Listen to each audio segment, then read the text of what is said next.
The story of nuclear weapons begins in the chaos of World War II, when scientists fleeing persecution unlocked the atom's secrets. The Manhattan Project, a top-secret American effort, aimed to build a weapon of unimaginable power before Nazi Germany could. The Trinity test in July 1945 proved they had succeeded, ushering in a terrifying new era. Humanity now possessed the means to destroy itself.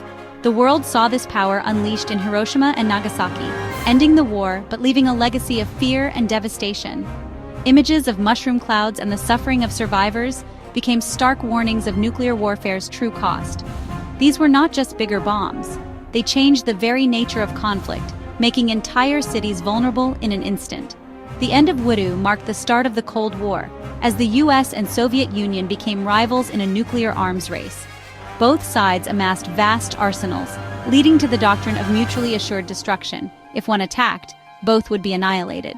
This grim logic kept a fragile peace, but the world repeatedly came close to disaster. The Cuban Missile Crisis in 1962 brought humanity to the brink, as Soviet missiles in Cuba nearly triggered nuclear war. For 13 days, the world held its breath while leaders negotiated a way back from the abyss. Other standoffs and false alarms highlighted how easily catastrophe could be triggered by miscalculation or accident. The nuclear threat did not end with the Cold War. It remains a shadow over our history and future. The lessons of these near misses are clear. The danger is ever present. The world's survival has often depended on restraint, luck, and last-minute diplomacy. The question remains, how long can that luck hold? Today, 9 countries possess nuclear weapons, and modern warheads are far more powerful than those used in Wudu. A single submarine can carry enough firepower to destroy dozens of cities. Scenarios for nuclear war range from regional conflicts, like between India and Pakistan, to all-out exchanges between superpowers. Even a limited nuclear war would be catastrophic. Imagine 2 nations exchanging 100 tactical nukes. Millions would die instantly, and the effects would ripple worldwide. Firestorms would send smoke into the atmosphere, blocking sunlight and disrupting global agriculture. A full-scale war between major powers would be even worse. Thousands of warheads launched in hours, obliterating hundreds of cities. Death tolls would reach hundreds of millions on the first day.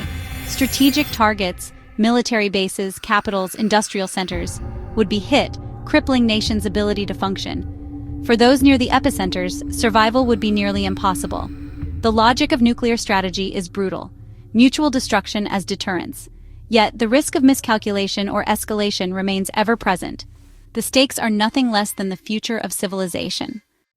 A nuclear detonation unleashes 3 main killers: blast, heat, and radiation. The blast wave flattens buildings for miles, killing instantly and hurling debris at lethal speeds. Simultaneously, a pulse of thermal radiation ignites fires and causes severe burns even miles away. Thousands of fires merge into firestorms, consuming entire cities and creating hurricane-force winds. The third threat is invisible. A burst of gamma rays and neutrons causing fatal radiation sickness within seconds for those near ground zero. Even survivors further away may receive lethal doses. These effects combine to create zones of total destruction, where survival is a matter of pure chance. Deep underground shelters might offer some protection, but most people in targeted cities would have no hope. Hospitals, emergency services, and communication networks would be wiped out instantly. The devastation in the first minutes would overwhelm any disaster response. The immediate aftermath would be chaos, with survivors facing a hostile, irradiated environment. The true horror of nuclear weapons is not just their power, but the speed and scale of their destruction. The devastation wouldn't end with the explosions. Firestorms would send millions of tons of soot into the stratosphere, blocking sunlight and plunging the planet into a nuclear winter. Global temperatures could drop by more than 10 degrees Celsius, colder than the last ice age. Growing seasons would vanish and agriculture would collapse worldwide. Famine would follow as crops fail and livestock die. Marine life would suffer as sunlight-starved oceans lose their base food sources. The ozone layer would be destroyed, letting harmful UV radiation reach the surface. Radioactive fallout would poison land and water for decades. Survivors would face a world that is colder, darker, and more toxic. The intricate web of global food supply would shatter, leaving humanity to struggle in a barren world. The long-term consequences could threaten the survival of our species. Survival after a nuclear war depends on luck and location and preparation. Those near major cities or military targets would have little chance. Remote rural areas, especially in the southern hemisphere, might fare slightly better. Survivors would face a world without electricity, clean water, or law enforcement. Fallout shelters would be essential at first, but long-term survival would require finding uncontaminated food and water and enduring nuclear winter.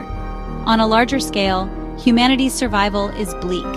The collapse of agriculture and ecosystems would cause mass starvation and conflict. Civilization could be set back centuries, with knowledge and technology lost.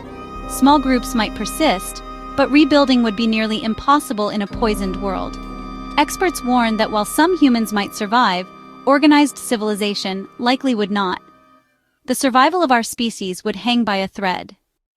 During the Cold War, civil defense was a priority. Public shelters, evacuation plans, and duck-and-cover drills were common. Today, preparation is mostly left to individuals and survivalist communities. They focus on underground shelters, stockpiling food, water, and medical supplies, and learning survival skills. Radiation detectors, defensive tools, and off-grid communication devices are essential. Governments, meanwhile, focus on continuity of government, secret bunkers for leaders to maintain command and deterrence. These plans are not about saving the general population, but ensuring the state can retaliate. The logic of deterrence still shapes strategy, but offers little comfort to ordinary people. In a real nuclear war, preparation would only help a lucky few. History's lesson is clear. Nuclear weapons are too dangerous to use.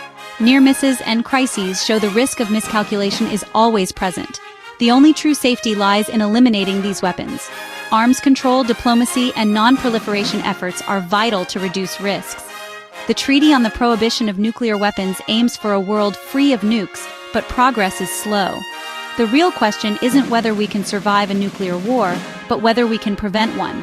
The responsibility lies with leaders and citizens alike to demand a safer future. The shadow of the atomic age remains. Our survival depends on stepping into the light.